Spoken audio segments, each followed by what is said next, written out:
Publik sempat terkejut dengan keputusan Surya Chandra mendukung Anies Baswedan sebagai presiden tahun 2024. Pasalnya, Surya dikenal sebagai politisi Partai Solidaritas Indonesia atau PSI yang sangat dikenal mengkritik dan tidak mendukung Anies. Bahkan, Surya merupakan salah satu nama dari beberapa kader terbaik PSI yang diusulkan kepada Presiden Jokowi untuk menduduki posisi sebagai wakil menteri yang diusulkan partai. Saat itu, Surya sebenarnya bukan siapa-siapa. PSI lah yang memberikan jalan, kemudian dia mendapatkan posisi yang penting sebagai Wakil Menteri Agraria dan Tata Ruang. Sebuah kepercayaan yang besar sekaligus ujian dalam mewakili partai. Ketika reshuffle terjadi, nama Surya pun diganti. Tentu saja dengan banyak pertimbangan dan penilaian kalau dia nggak bisa dipertahankan.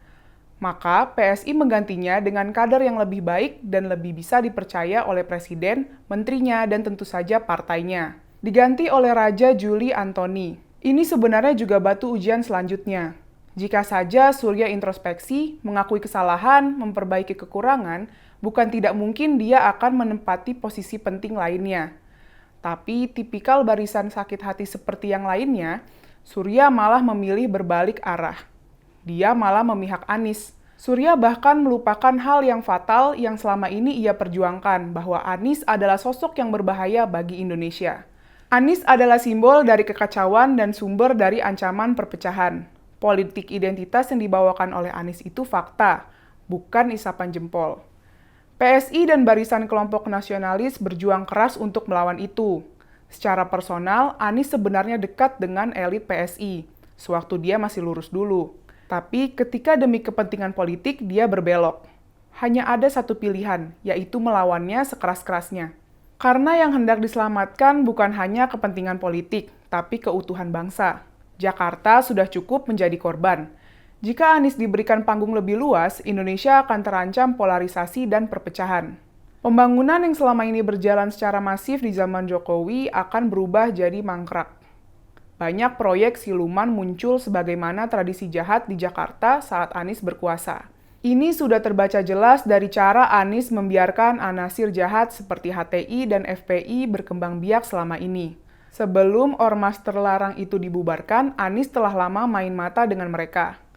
Cara yang sama pasti akan digunakan untuk memenangkan dirinya dalam Pilpres 2024. Anies sebenarnya sekuler, tapi ia membiarkan operasi politik kotor menggunakan sara bergentayangan di sekitarnya.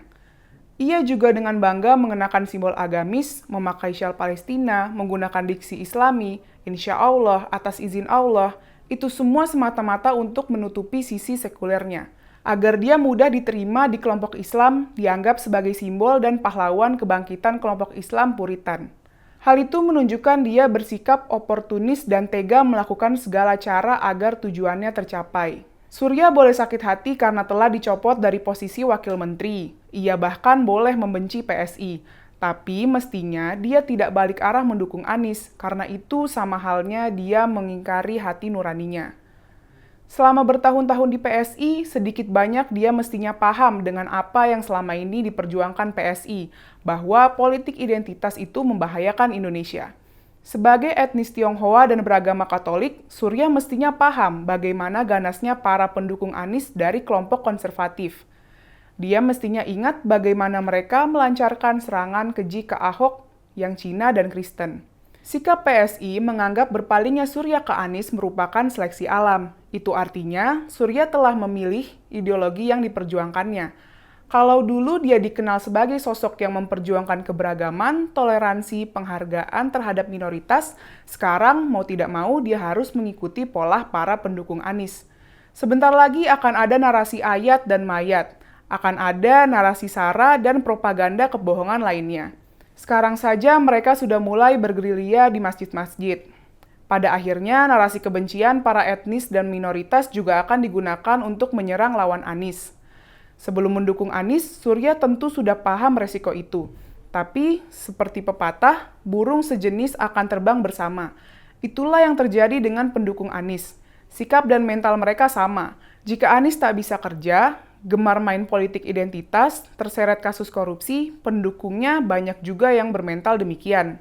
Sekarang, Surya Chandra telah memilih kelompok. Semua akibat buruk yang ditimbulkan oleh pendukung Anies, politik identitas, intoleransi, politisasi SARA, Surya akan ikut menanggung dosanya.